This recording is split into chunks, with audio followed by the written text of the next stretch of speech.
Yeah, I think so. Getting some attendance. Go live. Yeah, Matt's grandma said she was hopping on, so That's right. She loves my videos. All right. We're live. All right, team. Welcome back. We're going to talk arm injuries in this one. Gosh, I feel like if you're anywhere near the baseball world, it is all it's getting talked about right now. Mainly around the elbow. And I think there's two factors for this. The whole ordeal with the pitch clock and the rule changes in Major League Baseball have really kind of stirred up some stuff. But I think what we're not focusing on also is the increased rate at the younger levels, like the explosion of arm injuries at high school level, and even we're seeing little leaguers getting Tommy John surgery, has definitely started sounding some alarms. Like, we're not talking about these pro guys who are making millions upon millions of dollars. We are talking about kids who are impacting their future at a very young level. And I think that's important. I think it's important that we start there, and that we're talking about how to change the outcome for a lot of young kids. So let's go ahead and dive into this topic. And the first thing I want to discuss, though, as the team, is the things that have historically been done. I want to talk about pitch counts, looking at mechanics, looking at range of motion. And I know Ryan and Jordan, you guys both kind of went through the whole gamut of things at the professional level to finally land on these solutions aren't working.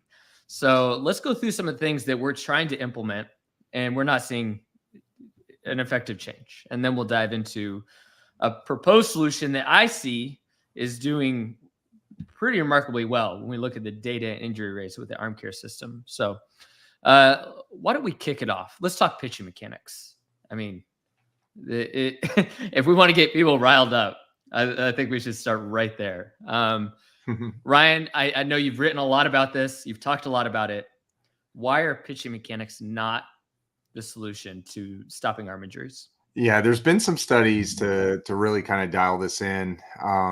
We just put out a newsletter into an article actually on the weekend with a very large study comparing players that had Tommy John surgery, an ulnar collateral ligament reconstruction, and those that haven't. They even looked at range of motion passively, and they found zero differences between the guys who had this reconstruction and guys that haven't.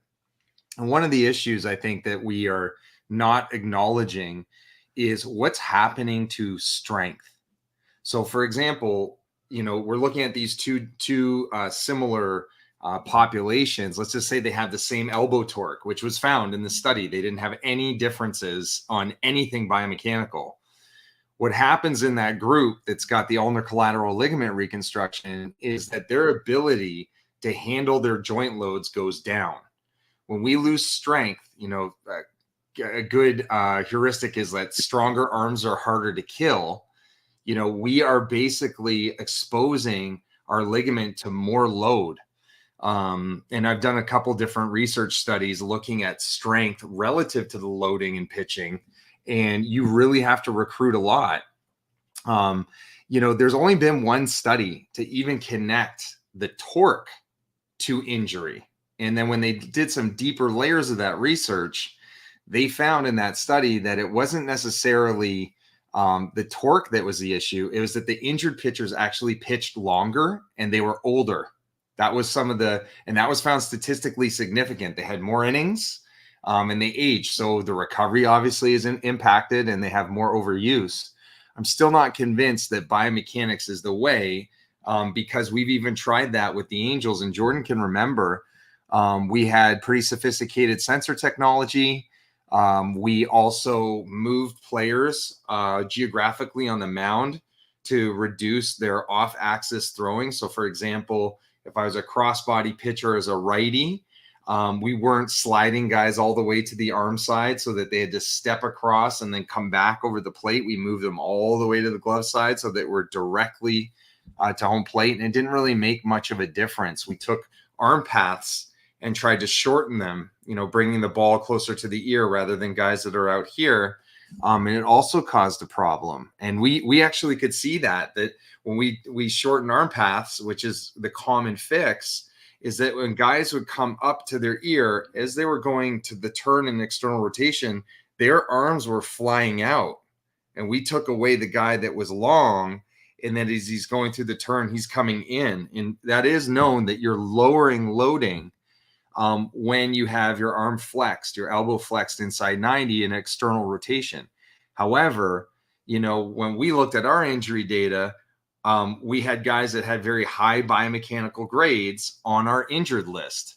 And when we got to deeper layers and we started investing in strength testing for the throwing arm, we realized the big issue. And there's actually a publication I was a part of with a group of USC that we studied our professional pitchers with the Angels, and we found, it couldn't be more timely to talk about this, that the North American pitchers, the kids from our area where we live, okay, at the pro level, have the weakest arms relative to body weight. The kids are so big and their throwing arms are so weak. There's nothing mechanical that can change that. A weak arm is a weak arm. If I change the delivery, even though I think I might lower the torque, well, the strength is also lowered. It could be much worse than a guy who's got really high torque and a really high amount of strength. So, I think the whole thing that I'm kind of irritated about, all the conversations around these injuries, I mean, it's like, wow, the pitch clock makes everybody pay attention to this now. All right. Is that we're talking about every single thing other than the throwing arm. It's almost laughable for me because, we're coming up with different ideas of why they're getting hurt, the mechanical inconsistencies, the velocities. Like, we can't have our pitchers underhand the ball, right? That's just not going to happen. They won't be effective competitively. But we don't talk about the function of the throwing arm.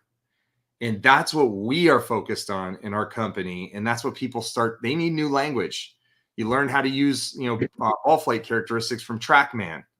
And at the beginning, it was kind of like, a whole different language, and it was kind of scary to understand all these different spin metrics and all these other elements of quantifying an actual competitive pitch. But we got to start transitioning our knowledge base from the young kid all the way to the major league pitching coach, everybody in between, on how to look at the throwing arm. And so when people ask me, hey, Ryan, your message is always strength matters most. I'm not saying that other things don't matter, but they don't matter most when it comes to arm injuries. That's where strength comes up on top. Amen. And in case any of you out there just tuning into this and you're like, who's this Yahoo? Hey, Ryan has a PhD in biomechanics. Okay. He has a doctorate. If you can't tell by the equations behind his head there, okay, he has studied. Mine's blank because I don't have much going through my head. Yeah. Yeah. I got kids drawings up on the wall over here. It's not that Ryan has a vendetta against biomechanics. You've studied this in baseball players specifically for a very long time. And this is the conclusion you've come up with your research and reading all the research available is players aren't getting hurt because of the mechanics. I'm going to hop on that too, Matt, because yes, the research points to the biomechanics, all this other stuff. And I'm just going to look at it from coach speak now is if any of our people who are watching live have played professional baseball or collegiate baseball, put in the comments just how many mechanical changes you think you've made over the course of your career, or even high school baseball, travel ball. How many times has your dad told you to change this or fix that?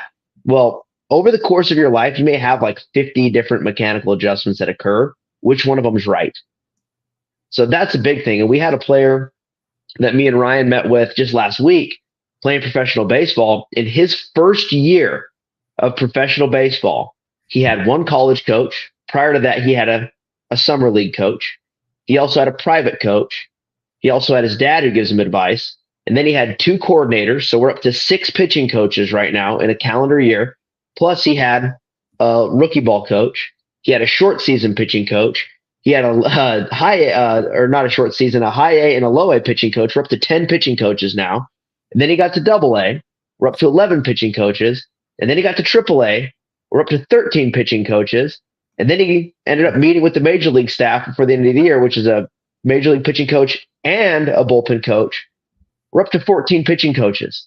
That's 14 people in a calendar year giving you mechanical advice. Mm-hmm. It doesn't mean they're right. It doesn't mean they're wrong. They could all be the greatest pitching coaches in the world. But the bottom line is that's 14 people that even if each one of them averages a half of a mechanical adjustment per player, that's 7 mechanical adjustments in a calendar window. And we can't account whether those are going to be good for your delivery or bad for your delivery, because what's good for one might be bad for the other. And you have to be able to monitor those things. But the one thing that you can do to actually defend yourself against it is make sure you're strong enough to handle whatever those mechanical adjustments are. Because you are going to have to tweak your mechanics at some point. Maybe it does increase your pitch shape. Maybe it does get you in the strike zone 5% more. Maybe it does add 3 miles an hour to your velocity. But if you're not strong enough to handle those, you're just constantly adjusting and changing things. And that's not going to be great for your long-term success or your long-term health when it comes down to it. So that's just one example of why, mechanics, they can be a solution, but they're not the biggest reason as to why someone's going to stay healthy, because there's so much change going on. And I just talked to a parent of a 9-year-old a couple weeks ago, and they go, yeah, I looked up this thing on YouTube and the guy said to throw like this. And it was basically he's on one foot and ripping his head through and like firing balls all over the place. And it's like, well, just because it's on YouTube also doesn't mean it's a good mechanical change. Just because we're on YouTube doesn't mean we're right. Do your due diligence, research, go to our blog. You'll find all the references and everything on there. But I encourage you, the more you start testing, the more you start diving into this stuff, you'll start finding out. Probably pretty important to have a strong arm because there's a lot you can't control. Sure. All right. So we'll stay on the topic of the boss is calling me. Might be in trouble. So stay on the topic of pitching itself.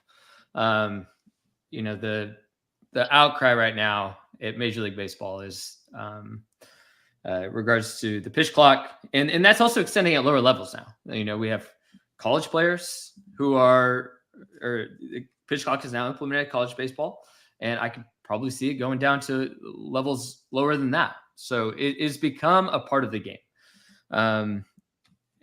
We've talked about this before. We did a video last week on the pitch clock is not fundamentally the issue. Do you guys want to touch on anything with that? And I think we should also probably touch on the impact of using, what's the technical term here? Substances or...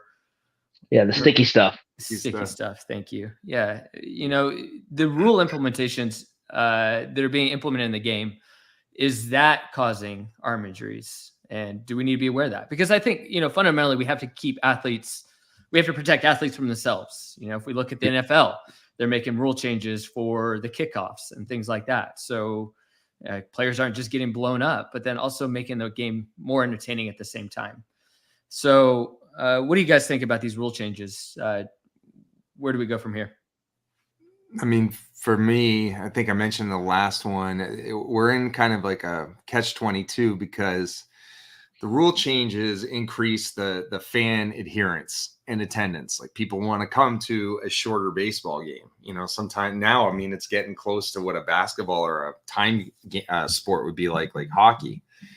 But the thing is, we have to adapt our approach, to monitoring those athletes in those conditions to really make it effective. On one hand, this is building a lot of attention into Major League Baseball, and in the long run, it does help the players. There's more money coming in the doors.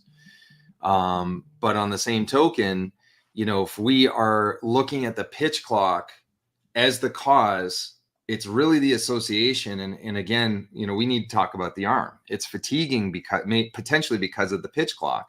However, if the pitch clock was universally the enemy, then every pitcher would be getting hurt. And the reason why they're not is that some pitchers have greater fatigue resistance, probably greater strength to body weight ratios. I mean, one of the things that I've noticed with the research that I've done, even absolute strength, like I keep saying, the stronger arms are harder to kill. guys that keep bumping up their maximum arm strength, their fatigue scores are better. So the way we look at it, it's kind of nice. You know, let's just say our arm score is is relative to body weight. So it's a percentage. So, you know, for example, I got a couple players that have close to 300 pounds of arm strength and they weigh 200 pounds, you know, and so you're getting close to 140, okay, 140% of body weight and arm strength. On the same token, we look at our fatigue scores, and that's a percentage of your strength after throwing from your baseline test. Okay, that's closest to it. And so, you know, you might have some guys, you know, that have such high arm strength, and they're coming out stronger after games. You know, a reliever who's throwing, you know, 17 pitches is coming out with a fatigue score of 105. That means 105%. They're 5% stronger after pitching than when they came in at baseline recovered. Okay. And this is the kind of thing that the world has to wrap their head around. We have to monitor the throwing arm. We talk about it all the time about all these pitching injuries. This particular process has to be in a player-led approach like what we have with our technology and our platform. But, you know, now we're ensuring that we understand on the day, hey, this guy's got to go up today and he's not looking very good. Okay. We might want to shift a day for this particular player, especially if they got an injury history with a fatigued arm. You know, if it's a reliever, we got to give him a day or two until he makes an appearance again, but you got the data to do so. On the flip side, you might come into a game, guy tests, and, you know, you got a mid reliever, you got him slated to go maybe 2 innings. You're like, man, I could probably use him for a third. This is a guy who's got a lot of strength. And we also have to take our company and start looking at inter-inning testing. So I'm reviewing a couple research papers right now that people are actually starting to do what I thought they would do, not with our product, but it will come to look at what is the strength changes between innings. You see, and all of these are the strength matters most concept. You get a fresh exam to know where's the athlete on that day. Now you're testing them in between each inning to say, can he go back out there? Where's his strengths at?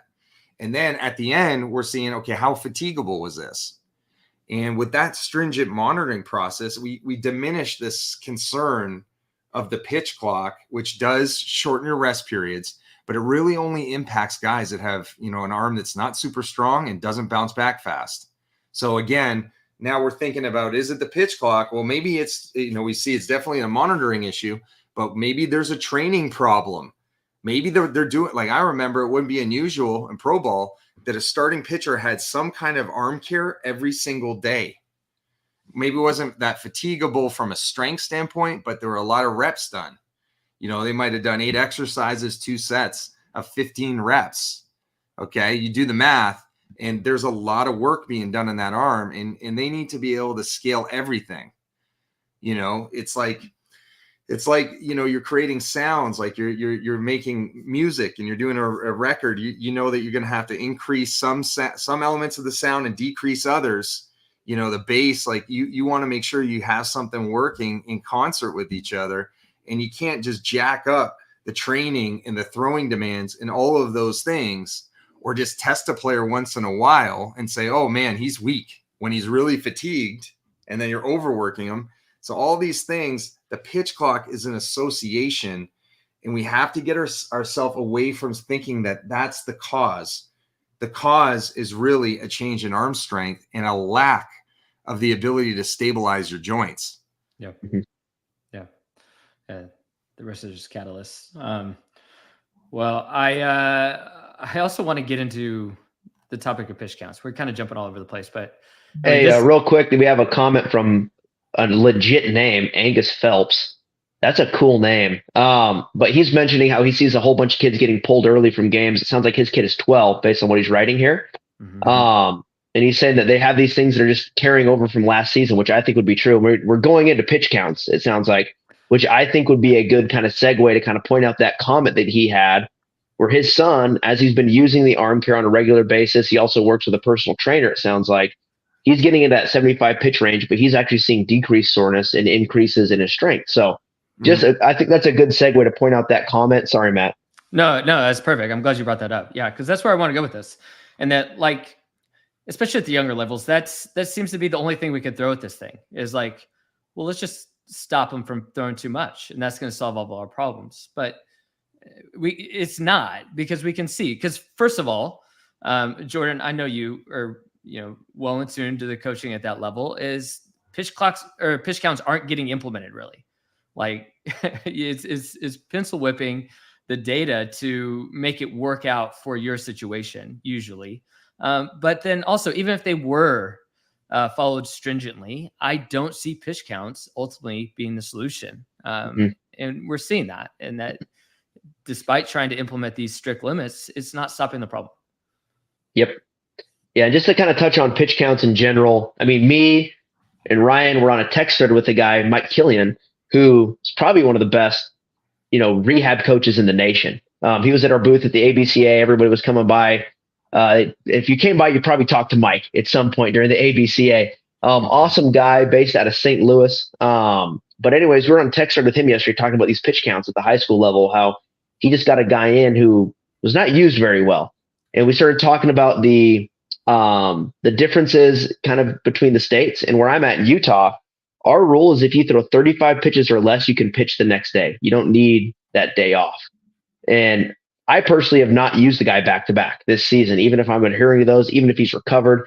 Because number one, in pro ball, almost on all 30 orgs, if you threw a guy back to back and it wasn't in the big leagues, you'd probably be fired the next day. So we shouldn't be doing that. If that's the expectation at the next level, we shouldn't be doing it with the younger arms. That's just my thought. But I just can't go over, I believe it's 10 innings in a week with a player.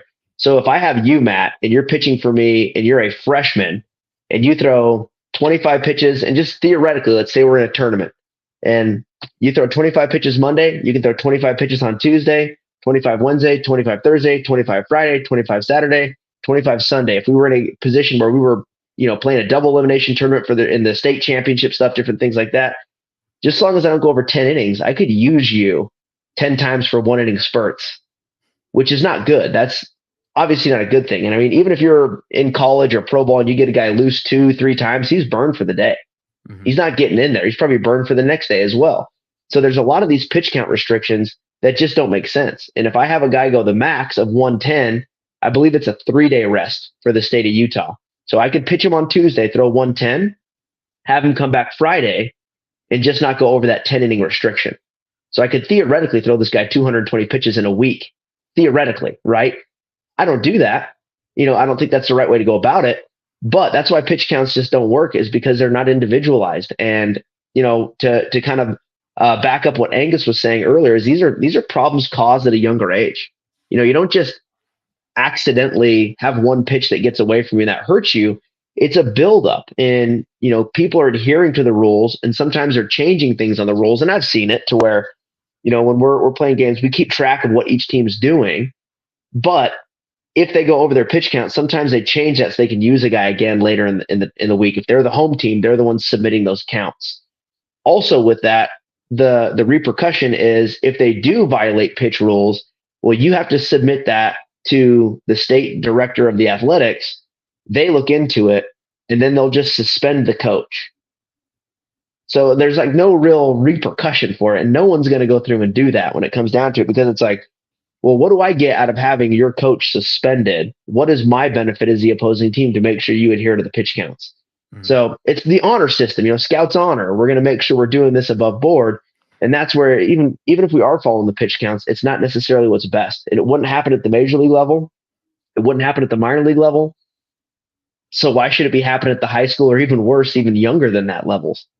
Right. So we're just giving lip service to this problem as if, a front for the solution to, we're doing something about it. But as you just hit on, Jordan, it's not getting implemented well. And then even when it is, they're just general guidelines. And I don't want people to take this to say, oh, we think pitch counts should be scrapped. I think it's a good idea. I think speed limits are a good idea, and stop signs. They help give some guidelines for people to follow. But ultimately, the risk and the workload of pitching is challenging. And if people don't have the strength to support it, it's going to run into injury issues. And that gets us to our final point that everyone seems to be talking about. I think it's just kind of the most ridiculous, like, this is how we're going to solve this problem, is people talking about velocity. Like, Like if we don't focus on velocity, if we just get kids to throw less hard, all of a sudden injuries go away. And from an athlete perspective and from the just coming from the angle of sport, like it just doesn't make sense. Like you're going to tell a kid to go out there and just don't play as good, just give it 90%. I know you guys have all spent time on the field as athletes as well.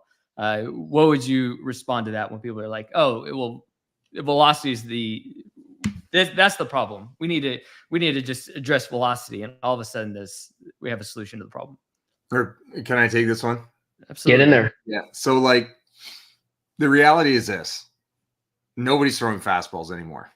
Okay, fastballs have been long shown biomechanically as a pitch that has the greatest joint loading on the elbow, right? And again, I don't want to even go into that because we just talked about how joint loads don't necessarily indicate that you're going to get injured because the strength to handle those loads is the big key. But the same thing with velocity. We're not throwing them that much anymore. It's the lowest at any time point in the world. Okay.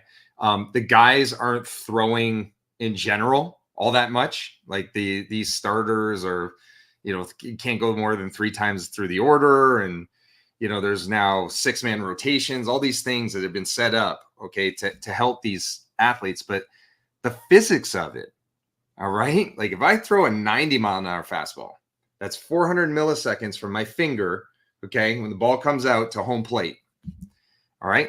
A hitter, they have to recognize a pitch in 200 milliseconds because it takes around 150 to 200 milliseconds to actually coordinate a physical swing.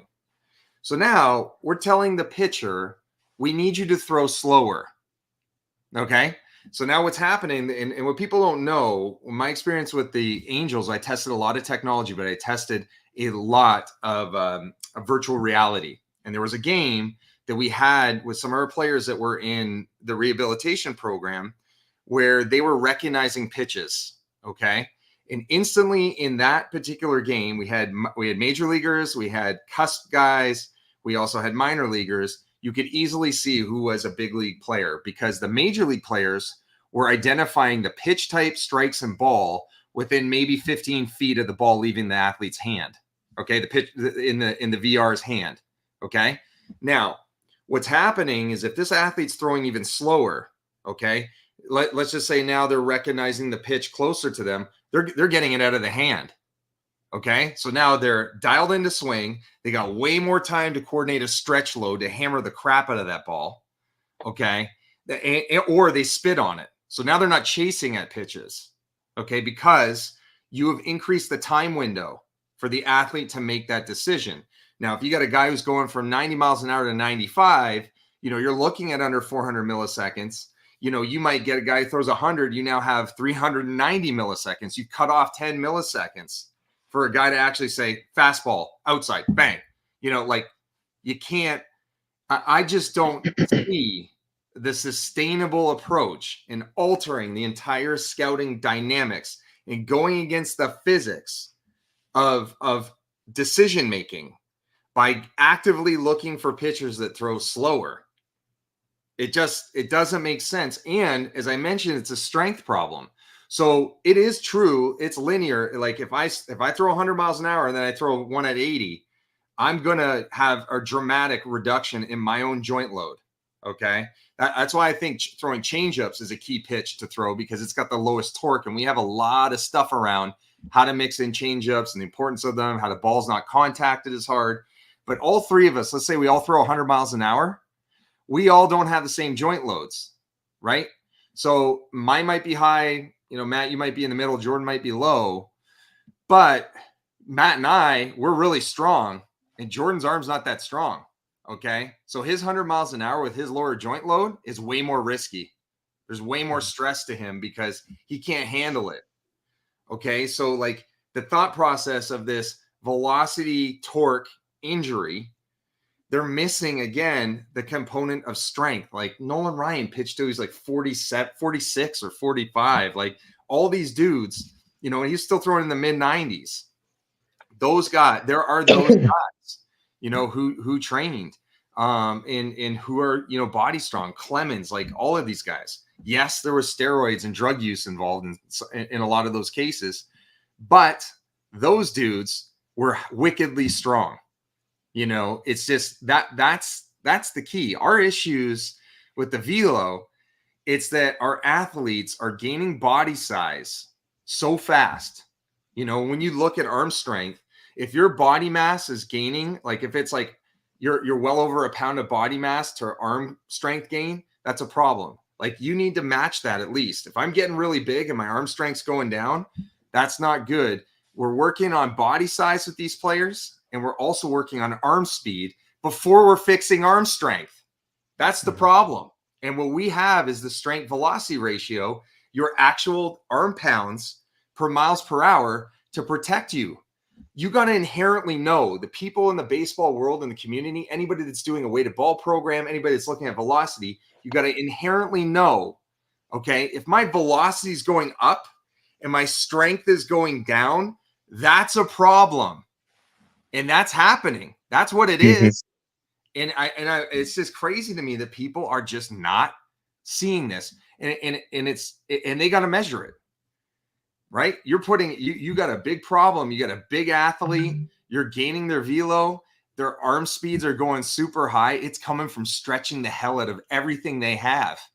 They're not getting muscle contraction. They're getting the stretch reflexes primarily from the passive tissues, our ligaments, right? Capsules. Mm-hmm. So we need the muscles to dynamically work, or we got problems. Right. Yeah, you brought up a lot of great points there. I'm glad you brought up the changeup, because that's also, it creates an issue with the idea that, we just need to back off velocity a bit. Is it actually makes the changeup less effective? We have less deception there, where we start getting the velocity down closer. All of a sudden the changeup, which is a protective pitch because it does drop the workload on the arm, it all of a sudden looks more like the fastball. And so we're hurting our potential of actually unloading the arm a bit by dropping our velocity just a hair. So I'm glad you brought that up. I also wanted to address, like, okay, maybe focusing on velocity is not going to be the solution, but it is part of the problem. And that our focus on, we need to get velocity up as quickly and as fast as possible. I'm going to grab some weighted balls and I'm just going to go start chunking them into the net. So I can throw, 5 miles an hour faster next week. That is the problem. And Ryan, I like how you approach it. And you said velocity enhancement needs to be a strength-based approach, rather than just stretching out tissues and just let's hope that they hold on. So Ryan, go ahead and dive into that. The strength-based approach to velocity enhancement, rather than just stretching out the shoulder and hoping everything holds together. Yeah. I mean, when Jordan and I worked together, Jordan, and I'll let him jump in, but he was in charge of special programs, and the most successful, I think we might have had 7 or 8 major leaguers come out of our weighted ball program. Yeah. Of guys that were released from someone else's like rookie ball. Yeah. We wanted to release and get rid of them, and we kept them and said, let's work with them because they hit our throw fuzz checklist. They had a lot of strength. They had, the right vertical jump characteristics. They had the right training age. We knew that 48 inches. Well, I didn't have that high. That was a typo. They have a lot. Matt gets the joke. Yeah. They have a lot better opportunities to succeed. The weighted ball training doesn't work for everybody. There's a lot of guys that actually lose velocity or they stay the same. But we picked kids that we knew we were going to have not only effective velocity gain, they were going to be healthy. The last thing you want to do with a specialty program like that is you're retaining players that you want to release and you hurt them. So now they're on the company dime when you didn't even want them to begin with. Okay. The goal is get them better. And we were like, we want to trade them. If we can get these guys healthy, they're throwing 90. Now they're throwing 96, 97. If we don't see the value, we have somebody to trade. But all these players had value and ended up touching the big leagues. It's 7 or 8 of them. But like the key is we charted all these things. We tested arm strength. We pivoted when it wasn't there. We literally took the ball out of their hand. Wasn't there. We put in weighted ball holds. We understood what the responses were for different ball weights for players, right? A heavy ball, if I got a heavy ball, it's in my hand. That's the only place where I'm going to get some kind of deceleration strength because I got to control it going back, right? But here's the problem. This is why they're weighted ball training problems. And we have courses is that like in that particular instant, if a guy has weak internal rotators to begin with, we're just wearing those out. And that slows the arm laying back. Well, guess what? That also controls how we slow the forearm laying back. So we're getting more stretch on the elbow than what we need in the long run. Or we put a light ball in a guy's hand and he's weak in internal rotation. And now he's already strong whipping his arm back. We're making it faster, right? Your arm's a catapult. All right. The springs are the forearm muscles that go over top of the UCL. The UCL is the hinge. So it's the weighted balls. It's like, oh man, they're the devil. I don't believe it because we had success, but we did it with a data-based approach. You know, on the opposite side, we're gaining strength, not letting go of the ball for the posterior. So a lot of the time in a lot of our training, like I watched Jordan, it wasn't run and gun all the time, you know, and there was heavy amounts of recovery work in between, and there was strength training that had to be done. Like it wasn't like you buy a weighted ball program and you ignore everything else or it's not monitored. So, you know, these are big keys. Like you cannot in this day and age do anything velocity driven without focusing on strength. That's the big issue. We can make velocity so much safer, you know, but we have to have an evidence-based process. Yeah. Jordan, I know you're implementing this with your high school team and a lot of the other athletes you're coaching. Anything else to add to the discussion on velocity enhancement and the solutions currently that aren't working and how a strength-based approach is the answer? Yeah, I mean, and I just go back to, again, the guy who mentored me was Tom House, and he's the father of modern pitching mechanics. You look him up, that's what he comes up as. But the first thing he teaches, no matter what, and I know, Ryan, you went to one of his clinics roughly like a year ago. Mm-hmm. The first day is functional fitness, strength training. Like what is the goals of when it's like you need to set a foundation, you need parity between muscles, then you can start building strength on top of that. Then you can get into all this crazy sprint work and athleticism. Then you can add in weighted ball velocity training. And even for Tom, it's like the weighted ball velocity training is the peak of the pyramid after you've set the foundation if you moved up. Whether it's with the weighted bats, the weighted balls, whatever it may be, it's like you can train with them, but we're not testing for velo until you've checked these boxes. It's a different version of our Throw Fuzz checklist, and ours is a little different than the NPA's, obviously, from what we found during our time with the Angels. But a good structured program is not just going to go, hey, throw these things into the net and hope for the best. Because there's got to be a testing, there's got to be a foundation setting.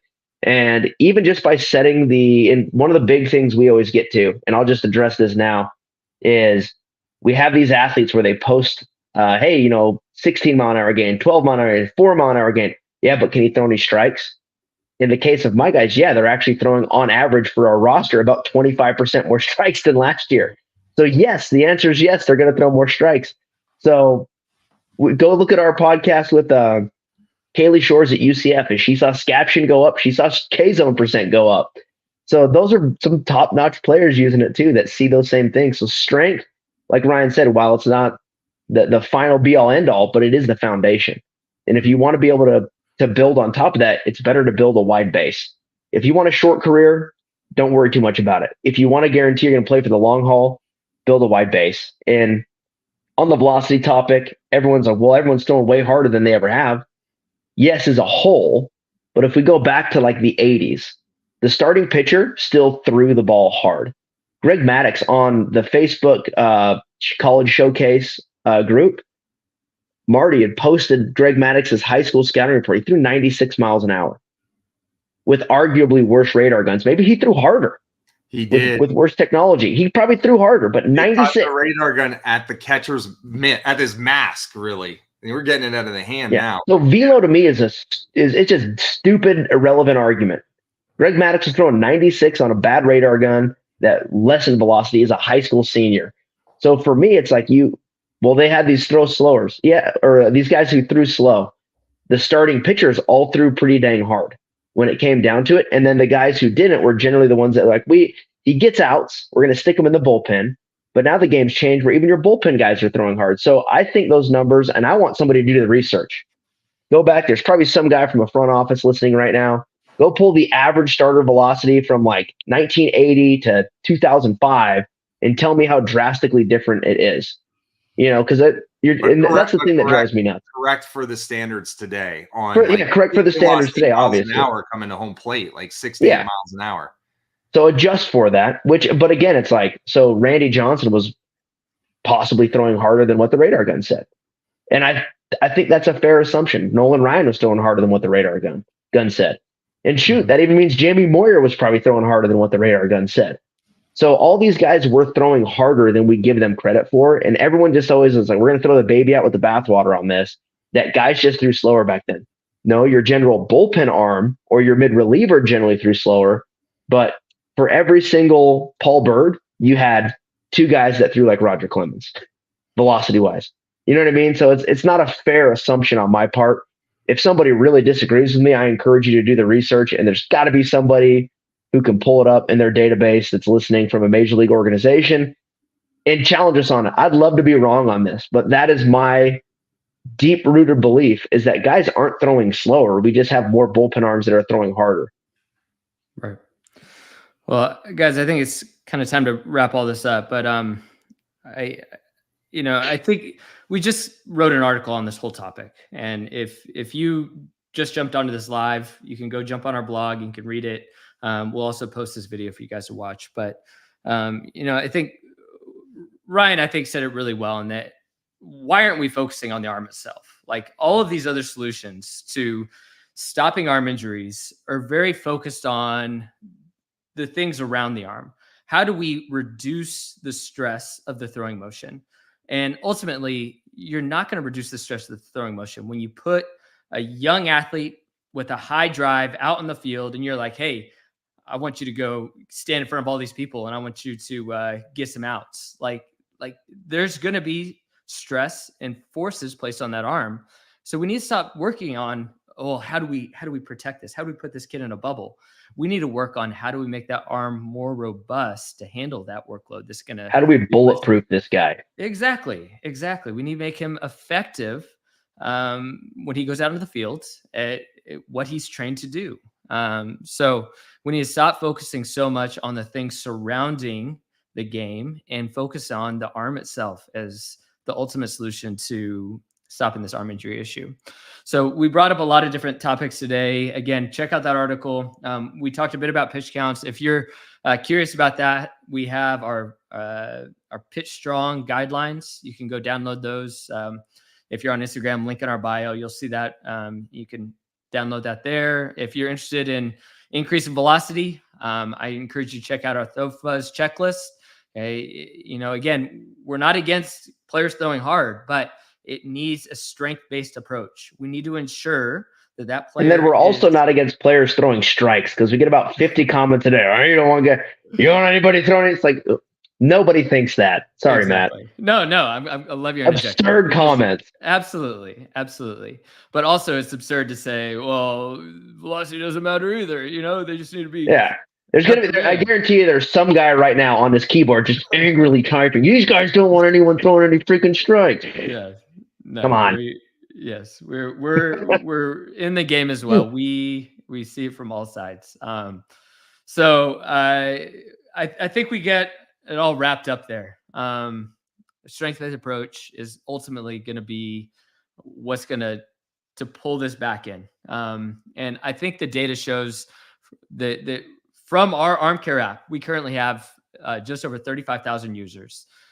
We have one reported surgery that is actually an athlete that Ryan works with, and he is doing an email series on this right now. So we got the first 2 articles posted. We'll come out with the 3rd one this weekend. We're actually profiling this athlete who, using the Arm Care system, had to go back and have a revision surgery on his elbow. And Ryan is looking at his data and picking out the points on where could we have done this better.